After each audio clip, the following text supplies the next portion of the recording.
الشیطان الرجیم بسم اللہ الرحمن الرحیم وَيُطْعِمُونَ الطَّعَامَ عَلَى حُبِّهِ مِسْكِينًا وَيَتِيمًا وَأَسِيرًا إِنَّمَا نُطْعِمُكُمْ لِوَجْهِ اللَّهِ لَا نُرِيدُ مِنْكُمْ جَزَاءً وَلَا شُكُورًا إِنَّا نَخَافُ مِنْ رَبِّنَا يَوْمًا عَبُوسًا قَمْطَرِيرًا فَوَقَاهُمُ اللَّهُ شَرَّ ذَلِكَ الْيَوْمِ وَلَقَّاهُمْ نَضْرَةً وَسُرُورًا وَجَزَاهُمْ بِمَا صَبَرُوا وَجَنَّةً وَحَرِيرًا صدق اللہ مولانا العظیم وصلوا علی الحبیب اللہم صلی علی سیدنا و مولانا محمد وآلہ وصحبہ وعترتہ اجمعین۔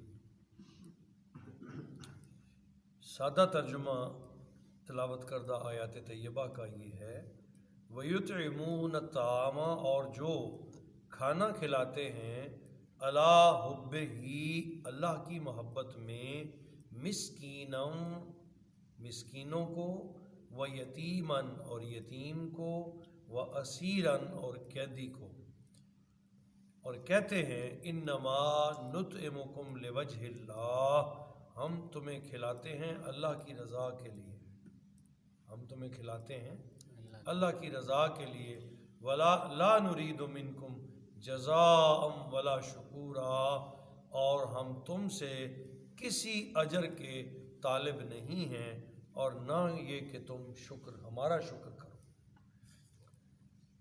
انا نخاف من ربنا، ہم تو ڈرتے ہیں اپنے رب سے، یومن عبوسا قمطریرا، اس دن کے لیے جو بڑا ترش اور سخت ہے، بڑا ترش اور سخت ہے۔ فوقاہم اللہ شر ذلک الیوم، پس بچا لے گا اللہ تعالیٰ ان لوگوں کو اس دن کے شر سے، ولقاہم نضرۃ وسرورا، اور بخش دے گا انہیں چہروں کی تازگی اور دلوں کا سرور۔ یہ ان آیات طیبہ کا لفظی ترجمہ ہے۔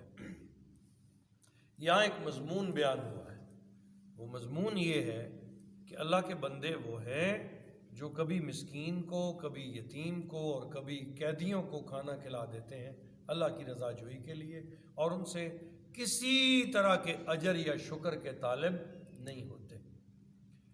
ان آیات طیبہ کے شان نزول میں علماء مفسرین نے لکھا ہے کہ ایک دفعہ حضرات حسنین کریمین یعنی سیدنا امام حسن اور امام حسین رضی اللہ تعالیٰ عنہما دونوں بیمار ہو گئے، بیماری لمبی ہو گئی۔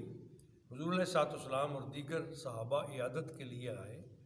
کسی نے یہ تجویز پیش کی کہ اے علی، بچوں کی صحت کے لیے نظر مانے۔ کل نظر کی بات ہم نے پڑھی تھی نا، جو اپنی نظریں پوری کرتے ہیں۔ تو صحابہ نے عرض کی کہ آپ بچوں کی صحت کے لیے نظر مانیں۔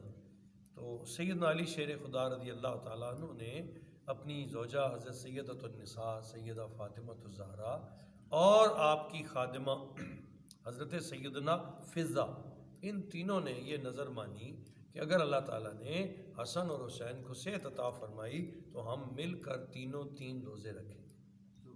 نظر بھی کیا خوب تھی کہ ہم 3 روزے اللہ کی بارگاہ میں شکرانے کے رکھیں گے۔ تو اللہ کریم نے سیدنا امام حسن و حسین کو صحت عطا فرمائی، تو سیدنا علی شیر خدا رضی اللہ تعالیٰ عنہ نے روزے کا اہتمام کیا۔ آپ ایک یہودی شمعون کے گھر گئے اور اس سے معاہدہ کیا کہ تم مجھے کچھ جو دے دو، گھر میں کھانے کے لیے کچھ بھی نہیں تھا، ہم نے روزے رکھنے ہیں، تم کچھ جو دے دو، میں اس کے بدلے 3 دن تیرے کھجوروں کی باغ کی گوڈی کروں گا۔ اس معاہدے پر وہ جو گھر لائے، سیدہ کائنات نے وہ جو پیسے، سحری کا کھانا تیار ہوا، سحری روزہ رکھا۔ جب مغرب کا وقت آیا، افطار کا وقت، سیدنا علی شیر خدا نماز کے لیے تشریف لے گئے تو ایک شخص نے آ کے دروازے پہ دستک دی اور سوال کیا کہ میں مسکین ہوں، کافی دنوں سے کچھ نہیں کھایا، آپ کے دروازے پر آیا ہوں کہ آپ لجپال ہیں، کرم فرمانے والے ہیں، مجھے کچھ کھانا عطا ہو۔ سیدہ کائنات نے سارا کھانا اٹھا کے امام حسن کو دیا اور مسکین کو دے دیا، خود پانی سے افطار کر لی۔ دوسرا دن آ گیا، پھر اسی طرح سحری کی، پھر روزہ رکھ لیا، شام کا وقت ہوا، عین اسی وقت پھر دستک ہوئی۔ اس نے کہا میں یتیم ہوں، کوئی سر پہ ہاتھ رکھنے والا نہیں، کئی روز سے بھوکا ہوں، سادات کے گھرانے کے دروازے پر آیا ہوں، کچھ عطا ہو۔ آپ نے سارا کھانا اٹھا کر اسے دے دیا، پھر پانی سے افطار کر لیا۔ تیسرا دن آیا، جب تیسرا روزہ تھا، پھر عین اسی وقت پھر دستک ہوئی۔ باہر سے بولنے والے نے کہا میں قیدی ہوں، ابھی قید سے رہا ہو کے آیا ہوں، کئی دنوں سے کچھ نہیں کھایا، مجھے کچھ عطا ہو۔ سیدہ کائنات نے سارا کھانا اٹھا کے اسے دے دیا، اور تیسرے دن بھی پانی سے افطار کر لی۔ تیسرے دن مغرب کی نماز کے بعد سید سرور عالم صلی اللہ تعالی وسلم مصلی پہ تشریف فرما تھے کہ جبریل امین حاضر ہوئے، یہ آیات طیبہ لائے اور ساتھ یہ پیغام دیا کہ اللہ کریم نے آپ کے گھر والوں کے ایثار کو قبول فرما لیا، ان کے ایثار کو، قربانی کو قبول فرما لیا۔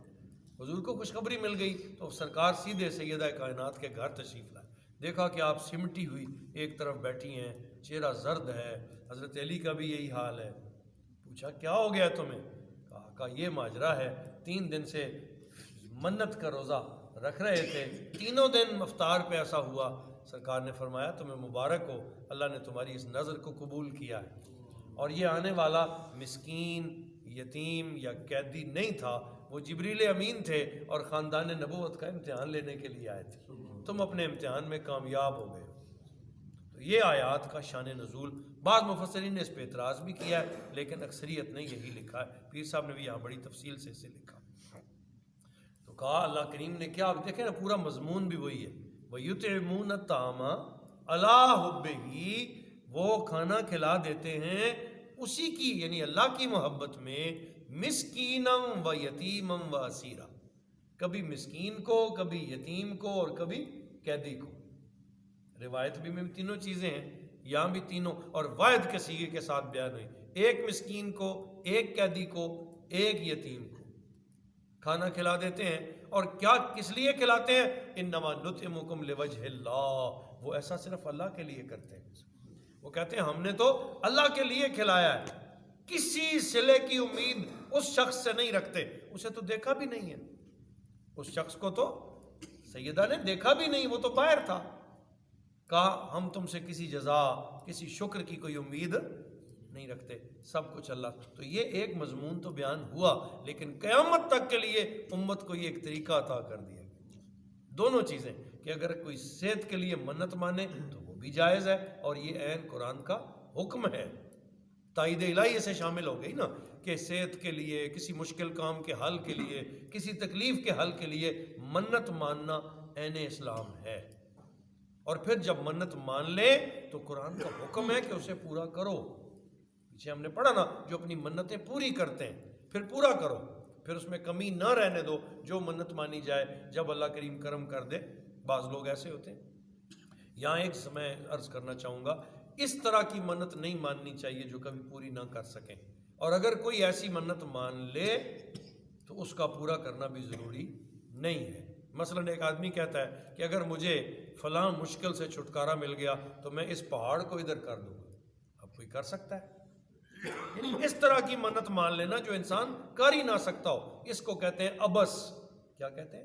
اور ابس منت نہیں مانی جاتی، منت وہی جو پوری کی جا سکے۔ کوئی کہے جی میرا مشکل کام ہو گیا تو 100 روپے صدقہ کروں گا، میرا فلاں کام ہو گیا تو میں روزہ رکھوں گا، میں 20 رکعت نماز نفل پڑھوں گا، یہ سارے طریقے ہیں، اس طرح کر کے منت ماننی چاہیے۔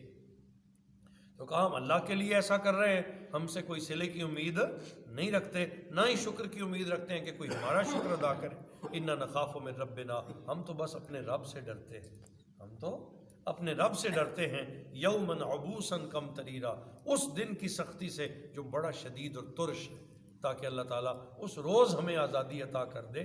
تو یہ ایک مومن کی زندگی کا وتیرہ حیات ہے کہ مومن کبھی بھی جو عمل بھی کرتا ہے وہ اللہ کے لیے کرتا ہے، اپنے عمل میں خالصیت شامل رکھتا ہے کہ وہ نیاز مندیاں، ساری عبادتیں، ساری بندگیاں صرف اللہ ہی کے لیے کرتا ہے۔ اللہ پاک ہم سب کو بھی ایسی زندگیاں عطا فرمائے۔ وما علینا الا البلاغ۔